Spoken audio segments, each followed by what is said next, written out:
Hi all, welcome to aspirant Adda. So మీకు తెలుసా ప్రోగ్రాంలో భాగంగా ఈరోజు మరొక 4-5 క్వశ్చన్లతోటి మనం ముందుకొద్దాం. ఈరోజు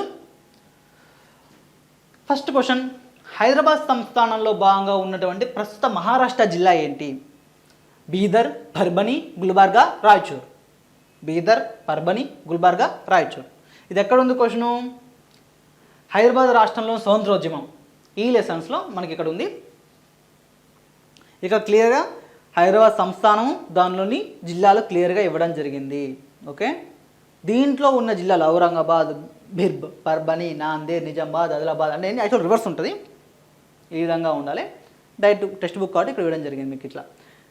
వరంగల్, కరీంనగర్, ఆసిఫాబాద్, ఆదిలాబాద్, నాందేడ్, పర్బని, ఔరంగాబాద్, బీడ్, ఉస్మానాబాద్, గుల్బర్గా, రాయచూర్, పల్లారి అన్నీ ఇవ్వడం జరిగింది. దీంట్లో మనం అడిగింది ఏంటి? చూడు మ్యాప్ పైన ఇక్కడ చూడండి, ఉత్తరం దిశలో చూపిస్తున్నాం. యాక్చువల్ ఉత్తరం ఎటువైపు? ఇటువైపు ఉంది ఉత్తరం. సో ఇక్కడ ఆల్రెడీ క్లియర్ చూడండి, ఎన్ని ఇటువైపు చూస్తున్నాం. మ్యాప్ పాయింట్కి సంబంధించిన అంశం కూడా క్లియర్గా ఇక్కడ కనబడుతుంది. స్కేల్ చూడండి, 42 HS, ఒక 1 ఇంచు 42 హెక్టార్లకు సంబంధించింది స్కేల్ ఇక్కడ. పటాన్ లక్షణాలు. సో దీని యొక్క ఆన్సర్ ఏంటి? పర్బని. పర్బని అనేది కరెక్ట్ ఆన్సర్, మహారాష్ట్ర జిల్లా. మిగతా 3 బీదర్ ఉంది, గుల్బర్గా ఉంది, రాయచూరి ఉన్నాయి, బట్ ఇవి కర్ణాటక జిల్లాలు. ఓకే, ఇంకో క్వశ్చన్ చూద్దాం. ఇక చిన్న సవరణ కూడా దీంట్లో ఉంది. 42వ రాజ్యాంగ సవరణ సెక్షన్ 2 అమల్లోకి వచ్చిన తేదీ. సెక్షన్ 2 అనేది రాయలేదు. 42వ రాజ్యాంగ సవరణ సెక్షన్ 2 అమల్లోకి వచ్చిన తేదీ ఏంటి? ఆప్షన్ ఏ 1977 జనవరి 3, ఆప్షన్ బి 1977 మార్చి 1, ఆప్షన్ సి 1976 జనవరి 3, ఆప్షన్ డి 1976 మార్చి 1. దీంట్లో 42వ రాజ్యాంగ సవరణ సెక్షన్ 2 అమల్లోకి వచ్చిన తేదీ ఇది ఎక్కడుంది? మనకి రాజ్యాంగ ప్రవేశకు వచ్చినప్పుడు దాంట్లో మన యాక్చువల్ రాజ్యాంగ ప్రవేశకు ఫస్ట్ వచ్చినప్పుడు ఏముంది?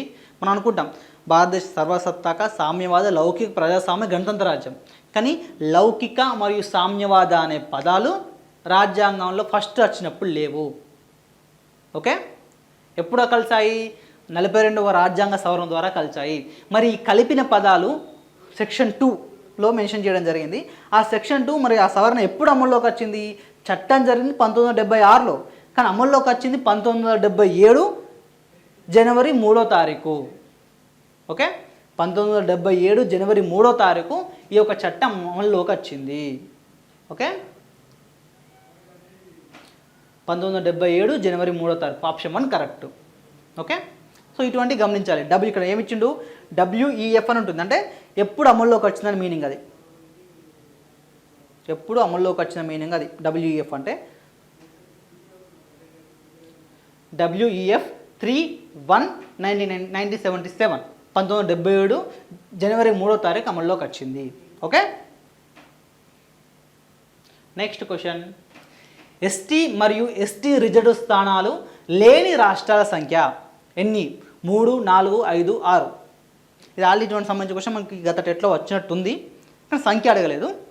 కానీ మరో లోక్సభ స్థానాలు అడిగినట్టున్నాడు. నేను డైరెక్ట్ ఇంకొక డెప్త్ వెళ్ళాలి. మనకి ఇమేజ్ ఏమి ఇచ్చిండు? ఎస్టీ రిజర్వ్ స్థానాలు, ఎస్సీ రిజర్వ్ స్థానాలు ఇక్కడ క్లియర్గా ఇవ్వడం జరిగింది. సో ఇటువంటి ఇచ్చినప్పుడు ఇక్కడ క్వశ్చన్ వచ్చే అవకాశం ఉంటుంది కాబట్టి దాని నుండి మనం ఈ క్వశ్చన్ జనరేట్ చేసాం. ఎస్సీ మరియు ఎస్టీ రిజర్వ్ స్థానాలు లేని రాష్ట్రాల సంఖ్య. Option A 3, option B 4, option C 5, option D 6. దీని యొక్క సరైన ఆన్సర్ ఏంటి? 4. Arunachal Pradesh and option B. Arunachal Pradesh, Goa, Nagaland, Sikkim. ఇక్కడ అరుణాచల్ ప్రదేశ్, గోవా, మళ్ళీ ఇక్కడ నాగాలాండ్ ఉంటుంది, సిక్కిం.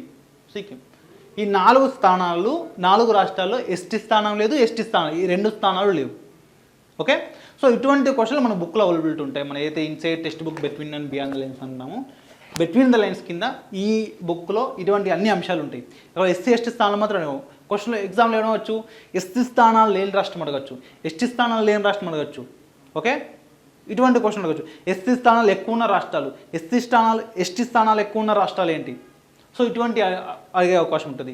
మరి తెలంగాణకు వచ్చినప్పుడు తెలంగాణలో ఎస్టీ రిజర్వ్ స్థానాలన్నీ, ఎస్సీ రిజర్వ్ స్థానాలన్నీ, ఇటువంటివి అడిగే అవకాశం ఉంటుంది. కాబట్టి సో మన బుక్ మీ అందరికీ డిఎస్సి స్థానంలో ప్రాపర్గా ఉపయోగపడుతుంది. కంటెంట్లో బైక్ తెచ్చుకోవడానికి ఏదైతే ఇటువంటి క్వశ్చన్స్ వస్తాయో ఆ క్వశ్చన్స్ సాధించడానికి మన బుక్ ఉపయోగపడుతుంది. సో వాళ్ళందరూ ఎవరికైతే కంటెంట్లో బైక్ తేవాలనుకుంటారో మన బుక్ తీసుకోండి. Inside text book between and beyond the lines, between the lines and beyond the lines. Between means ఇలా టెక్స్ట్ బుక్లో మ్యాప్ పాయింటింగో పేరానో టేబుల్ ఏదో ఒకటి అడిగినప్పుడు దాని నుండి సమాచారం టోటల్గా మీకు అర్థమయ్యే విధంగా ప్రాపర్గా ఇవ్వడం జరుగుతుంది. బియాండ్ ద లైన్స్ మీన్స్ సమాచారం సేకరణ ఏదైతే అవసరమో ఆ సమాచారాన్ని అథెంటిక్ రిసోర్సెస్ నుండి ఎన్సీఆర్టీ నుండి కానీ ఇంటర్మీడియట్ బుక్స్ నుండి కానీ ఏదైతే సమాచారం అవసరమో దానికి సంబంధించి గవర్నమెంట్ అఫీషియల్ వెబ్సైట్స్ నుండి కానీ సేకరించి మీకు ఇవ్వడం జరుగుతుంది. సో ఎవరికైతే బుక్ కావాలో కింద డిస్క్రిప్షన్లో మన పేమెంట్ లింక్ ఉంటుంది, దాని ద్వారా బై చేసి తీసుకోవచ్చు. బుక్ స్టాల్స్ అవైలబిలిటీ ఉంది మనకి. అశోక్నగర్లో రెడ్డి బుక్ స్టాల్లో కానీ, దిల్సుఖ్ నగర్లో సాహిత్య భారతి బుక్ స్టాల్ కానీ, ఖమ్మం పసుమతి బుక్ స్టాల్లో కానీ, వరంగల్ సాయిరామ్ బుక్ స్టాల్లో కానీ, కరీంనగర్ అండ్ మంచిర్యాలలో సాయి గణేష్ బుక్ స్టాల్లో కూడా అవైలబిలిటీ ఉంది, అక్కడ తీసుకోవచ్చు. Okay, next question. క్రింది వాటిలో ప్రజాస్వామ్యేతర దేశాలు ఏంటి? Belarus, Zimbabwe, Sudan, Kenya, Romania, Congo ప్రజాస్వామ్య రిపబ్లిక్ అండ్ అర్జెంటీనా. ఈ క్వశ్చన్ ఎక్కడ ఉంది బాబు, ఇదేం క్వశ్చన్ సార్? మీరు అసలు టెక్స్ట్ బుక్లో ఉందంటారో ఏ క్వశ్చన్ అడిగినప్పుడు ఇక్కడ చూడవచ్చు మీకు. విస్తరిస్తున్న ప్రజాస్వామ్యం అనే లెసన్ ఇది. మనం పేజ్ నెంబర్ చూసినట్టే లెసన్ పై గుర్తొచ్చేస్తుంది. విస్తరిస్తున్న ప్రజాస్వామ్యం సంబంధించిన లెసన్స్ మనకి క్లియర్గా ఇచ్చిండు. పరిణామ క్రమంలో ఉన్న దేశాలు ఏంటి, రెండులో అప్పటికి ప్రజాస్వామ్య దేశం ఏంటి, మళ్ళీ వైట్ కలర్లోనే ప్రజాస్వామ్యేతర దేశాలు, ఈ విధంగా ఇవ్వడం జరిగింది. దీని ఆధారంగా మనం ఏమడిగాం, సారీ ఇక్కడ ఇయర్ ఒకటి మనం మెన్షన్ చేయాలి. సో క్వశ్చన్లో 2011 నాటికి ప్రజాస్వామ్యేతర దేశాలు ఏంటి? Belarus, Zimbabwe, Sudan, Kenya, Romania, Congo ప్రజాస్వామ్య రిపబ్లిక్, అర్జెంటీనా. దీంట్లో ప్రజాస్వామ్యేతర దేశాలు అంటే వైట్ కలర్లో ఉన్నాయి. Belarus, Zimbabwe, Sudan, Kenya, Romania, Congo ప్రజాస్వామ్య రిపబ్లిక్ అండ్ అర్జెంటీనా. దీంట్లో చూసిన యాక్టివ్గా ప్రజాస్వామ్యాన ఉంది, వెంటనే ఇది కొట్టేస్తాం. 6 ఇది అవసరం లేదు, ఈ మూట్లో ఏదో ఒక ఆన్సర్ అనుకుంటాం. కానీ కామెడీ ఏంటంటే కాంగో ప్రజాస్వామ్య రిపబ్లిక్ని పెట్టేసుకున్నారు. అది కొన్ని రోజులే ఆ ప్రజాస్వామ్యం వర్కౌట్ అయింది, తర్వాత ఆ ప్రజాస్వామ్యం పోయి నియంతృత్వం వచ్చేసింది. సో కాంగో ప్రజాస్వామ్య రిపబ్లిక్ నిజమైన ప్రజాస్వామ్యం కాదు. సో అది దాంట్లో ప్రజాస్వామ్యం లేదు. ఓకే, నెక్స్ట్ బెలారస్ చూడండి. బెలారస్ అనేది ఏంటి? ఐరోపా దేశం. ఐరోపాలో చాలా దేశాలు ప్రజాస్వామ్య దేశాలు ఉన్నాయా అనుకుంటాం, కానీ ఐరోపాలో బెలారస్ ప్రజాస్వామ్య దేశం కాదు, అట్లీస్ట్ 2011 సంవత్సరానికి. సో ఇది కూడా మనకి ఇక్కడ ఏమంటాం, 1 ఉంది కాబట్టి ఈ 1 ఇది తప్పే 2, 3, 7 సరైన బి పెట్టుకుంటాం. దాదాపు ఫస్ట్ ఆన్సర్ కరెక్ట్. 1, 2, 6, 7 ఈ మ్యాప్ పాయింటింగ్ నుండి మనం తీసుకున్న ఇన్ఫర్మేషన్ ఇది. ఓకే, దీని నుండి మనం ఈ ఇన్ఫర్మేషన్ గ్యాదర్ చేసి క్వశ్చన్ ఇవ్వడం జరిగింది. సో ఇటువంటి క్వశ్చన్స్ వస్తాయంటే ఇటువంటి క్వశ్చన్ రాకపోవచ్చు.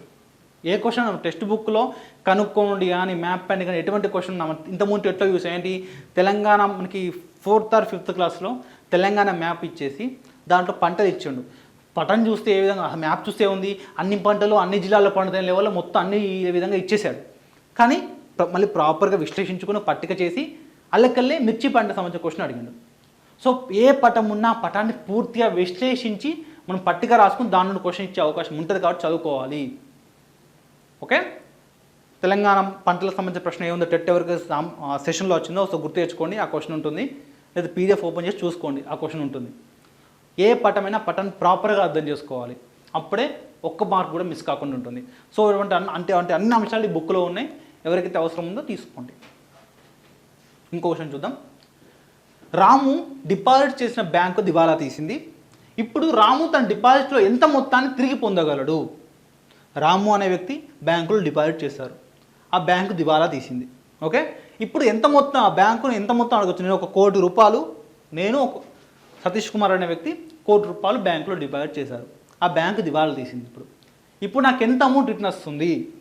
ఆప్షన్ ఏ, ఖాతాలోని మొత్తం గరిష్టంగా 5 లక్షల వరకు. ఐదర్ 5 లక్షల కంటే తక్కువ ఉంటే మొత్తం వచ్చేస్తుంది, 5 లక్షల కంటే ఎక్కువ ఉంటే నీకు 5 లక్షల వరకే వస్తుంది. ఓకే, గరిష్టంగా మీన్స్ అది. లేదా తన ఖాతాలోని మొత్తం గరిష్టంగా 10 లక్షల వరకు, తన ఖాతాలను మొత్తం గరిష్టంగా 15 లక్షల వరకు, తన ఖాతాలను మొత్తం గరిష్టంగా 25 లక్షల వరకు. ఇది గమనించండి, మన ఇక్కడ ఈ చాలా ఇంపార్టెంట్. ఎందుకు మన టెక్స్ట్ బుక్లో ఎక్కడ ఇచ్చింది ఇది? సరే క్వశ్చన్స్ ఈ టాపికే లేదనుకుంటాం. 9th క్లాస్ ద్రవ్య వ్యవస్థ రుణం. బ్యాంకు డిపాజిట్లకు ప్రభుత్వం బీమా చేస్తుంది, వివరాలు సేకరించండి. అంటే ఎవరు బీమా చేస్తారు?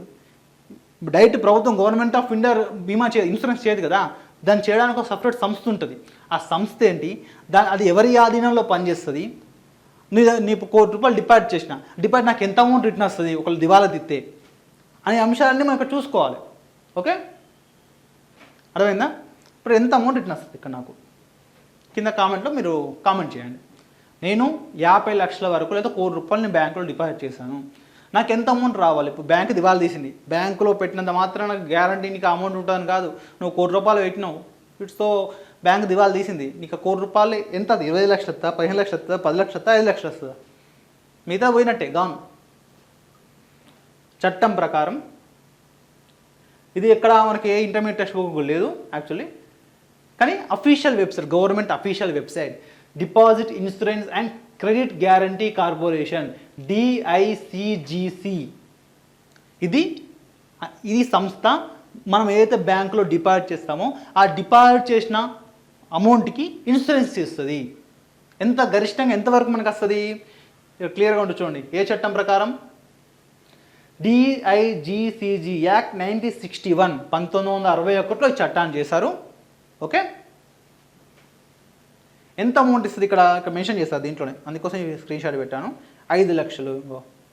Deposit of the above bank are advise to submit. ఇదేంటి లాస్ట్ ఇయర్ ఏ bank? Konark urban cooperative bank. Konark urban cooperative bank ఇది ఎప్పుడో జరిగింది కాదు, లేటెస్ట్ది. కొనార్క్ అర్బన్ కోఆపరేటివ్ బ్యాంక్ అనేది దివాలా తీసింది. ఓకే, ఈ దివాలా తీసినప్పుడు మరి ఆ బ్యాంకులో ఎవరైతే డిపాజిట్ చేస్తారో వాళ్ళకి అమౌంట్ ఇవ్వాలి కదా, గరిష్టంగా ఎంతవరకు ఇస్తా అని చెప్తుంది సెక్షన్ 18A ప్రకారం the deposit of the above bank are advise to submit the deposit insurance claim to the bank. The claim should be supported to officially valid documents of identity and written consent to receive the amount, laying of credit of the deposit, willingness declaration, subject to maximum 5 lakhs rupees, same capacity and the same right, along with alternative bank account details into which said amount will be credited. Please note that the willingness submitted shall be constructed applicable for all deposit accounts held by deposits in the bank. గరిష్టంగా 5 లక్షల వరకు నువ్వు 1,00,00,000, 10 కోట్లు, 50 లక్షలు ఎన్నో deposit చేయి, నీకు maximum 5 లక్షలు నీ చేతిలో పెడుతుంది ప్రభుత్వం ఈ చట్టం ప్రకారం. సో ఇటువంటి అంశాలు ఒకవేళ మన డిఎస్సిలో ఈ క్వశ్చన్ వచ్చింది, ఎంతమంది పెట్టగలరు, ఎంతమంది? ఇప్పుడు నాకు మ్యాక్సిమం మార్క్స్ టెట్లో వచ్చి డిఎస్సిలో వచ్చాయి. గత టెట్లో నా స్కోర్ 135 నా స్కోరు. అసలు ఈ టాపిక్ నేను ఉందని కూడా నేను గమనించలేదు. అసలు ఇక్కడ ఇది ఉంది కదా, ఇది ఉందని కూడా నేను గమనించలేదు అసలు. ఇప్పుడు రాసేటప్పుడు ఈ టాపిక్ మర్చిపోయానని నాకే అనిపించింది, నేను చూడలేదని. ఇలాంటి క్వశ్చన్ వస్తే ఏం చేయలేం. సో ఇటువంటి ఒక్క మార్క్ కూడా మిస్ కావద్దు అనుకుంటే మన బుక్లో ఇటువంటి అన్ని అంశాలు ఈ బుక్లో ఉన్నాయి. ప్రతి టెక్స్ట్ బుక్లో ప్రతి అడిగింది కూడా దీంట్లో మనకి బుక్లో ఆన్సర్ రూపంలో ఇచ్చాము. సో ఎవరికైతే కంటెంట్లో బైక్ మార్కులు రావాలంటే ఈ బుక్ మీకు డిఎస్సిలో కంటెంట్లో 100కి 100 మార్కులు తెచ్చే విధంగా కృషి చేస్తుంది. Okay, next question. వెస్టిండీస్ ఉప ప్రాంతంలోని దేశాల సంఖ్య. మనం వెస్టిండీస్ క్రికెట్ ఆడేవాళ్ళు వెస్టిండీస్ అంటే ఒక దేశం అనుకుంటాం. వెస్టిండీస్ లారా వాళ్ళందరూ నరేను వీళ్ళు ప్రతి ఒక్కరు ఒక కంట్రీ, మనం అందరూ కంట్రీలు ఆడతాయి కాబట్టి అది కూడా ఒక దేశం అనుకుంటాం. కానీ వెస్టిండీస్ అనేది ఒక దేశం కాదు, వివిధ దేశాల యొక్క సమూహం. మనకు భారతీయ ఉపఖండం అంటావు, ఉపఖండంలో సమ్ దేశాలు ఉంటాయి. ఓకే, యూరోపియన్ యూనియన్ కొన్ని దేశాలు ఉంటాయి. అట్లానే వెస్టిండీస్ అనేది కొన్ని దేశాల సమూహం, ఒక ఉప ప్రాంతం. దాంట్లో ఎన్ని దేశాలు ఉన్నాయి ఇది క్వశ్చన్. ఇది జీకే క్వశ్చన్ కాదు, ఎగ్జాక్ట్లీ టెక్స్ట్ బుక్లోని క్వశ్చనే. ఎక్కడ? క్రీడలు జాతీయత లెసను, లెసన్ పేరు గుర్తుంటుంది, క్రీడలు జాతీయతలో ఇక్కడ చూసుకోవచ్చు పేజ్ నెంబర్ 218లో. మీ అట్లాస్లో క్రికెట్ ఆడే దేశాలను గుర్తించండి. వెస్టిండీస్ అన్న పేరులో ఒక దేశం ఏదీ లేదనే విషయాన్ని మీరు గుర్తించారా? ఓకే, బాగా వేగంగా పరిగెత్తే క్రీడాకారుడు ఈ దీవుల్లో ఏ దీవు నుండి వచ్చాడో గుర్తించండి. అంటే మీనింగ్ ఏంటి? బాగా ఆడే క్రీడాకారుడు ఎవరు? Usain bolt. అకౌంట్ వచ్చిండు జమైకా, ఇదొకటి. మరి ఇదొక ఏ దేశం లేదని విషయం గుర్తించారా మీన్స్ అంటే ఇప్పుడు ఏమొస్తుంది? ఎన్ని దేశాలు? దేశం కాదండి, దేశాల సమూహం. మరి ఎన్ని దేశాలు ఉన్నాయి? సో అది ఈ క్వశ్చన్ మనం ఇక్కడ అడగడం జరిగింది. ఓకే, ఎన్ని దేశాల సమూహారం అనేది వెస్టిండీస్. ఇలా కరెక్ట్ ఆన్సర్ 13. ఆప్షన్ సి 13 దేశాల సమూహారం. మిగతా కొన్ని దీవులు ఉన్నాయి, అది వేరే దేశ వలస ప్రాంతంగా దాంట్లో ఆధీనం ఉన్నప్పటికీ పర్ఫెక్ట్గా ఒక స్వతంత్ర దేశాలు ఎన్ని అన్నప్పుడు 13 దేశాలు స్వతంత్ర దేశాలు వెస్టిండీస్ పరిధిలో ఉన్నాయి. ఓకే, నెక్స్ట్ క్వశ్చన్, ఇప్పటికే బాగా సోషల్ క్వశ్చన్స్ అయినాక ఒక సైన్స్ క్వశ్చన్. క్రింది వాటిలో ఆవు దంత ఫార్ములా. సార్ ఇది టెక్స్ట్ బుక్లో ఎక్కడ ఉంది? జంతువుల దంతాల గురించి మన దంతాల గురించి అక్కడక్కడ ఉంది, జంతువుల దంతాలు ఎక్కడ ఉంది? జంతువుల దంతాల గురించి జస్ట్ సిలబస్లో ఉందని ఇవ్వలేదు, టెక్స్ట్ బుక్లో ఉంది కాబట్టి ఇచ్చా. నేను సిలబస్ని ఫాలో అవ్వను, కంటెంట్ విషయంలో నేను అసలు సిలబస్ ఫాలో అవ్వను. టెక్స్ట్ బుక్ మనకు శిరోధార్యం. ఎందుకంటే సపోజ్ ఎగ్జాంపుల్ తీసుకోండి, మన డిఎస్సి సిలబస్ ఎకనామిక్స్కి వెళ్ళండి. డిమాండ్, సప్లై, క్షీణోపాంత సిద్ధాంతం, సమోపాంత సిద్ధాంతం, ద్రవ్యంలో ఏ వాటి అన్నీ ఉన్నాయి. అవన్నీ ఇంటర్మీడియట్ సిలబస్లో మనం ఉంటే ఇండెక్స్ ఉంటుంది కదా, ఓపెన్ చేయడం మొత్తం అవే ఉంటుంది, అదే ఆర్డర్లో ఉంటుంది. సో సిలబస్ కాదు, కంటెంట్కి అయితే మాత్రం ఖచ్చితంగా టెక్స్ట్ బుకే మనకి ప్రమాణం. టెక్స్ట్ బుక్లో ఏది ఉంటే ప్రతి దాన్ని వదలకుండా చదవండి, అల్లకెళ్ళే క్వశ్చన్ వస్తుంది. సో ఇది కూడా టెక్స్ట్ బుక్ ఉంటే ఇచ్చాను. ఓకే, క్రింది వాటి ఆవు దంత ఫార్ములా. పైదవడ మన యొక్క దంత ఫార్ములా లాగానే వీళ్ళ దంత ఫార్ములా. కుంతకాలు, రద్దునికలు, చర్వణకాలు, అగ్రచర్వణకాలు. ఓకే, 2033, పైదవడ, కింది దవడ 4033.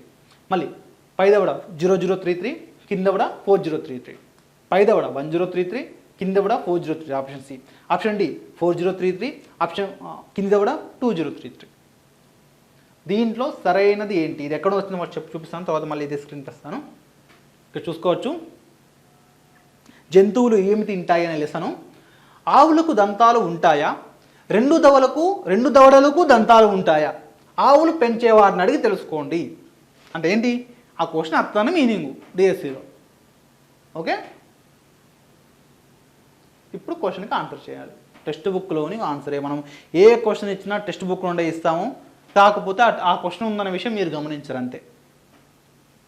ఓకే, సో దీని యొక్క సరైన ఆన్సర్ అనేది చూడండి. సరైన సమాధానం 003, ఆప్షన్ బి 0033, 4033.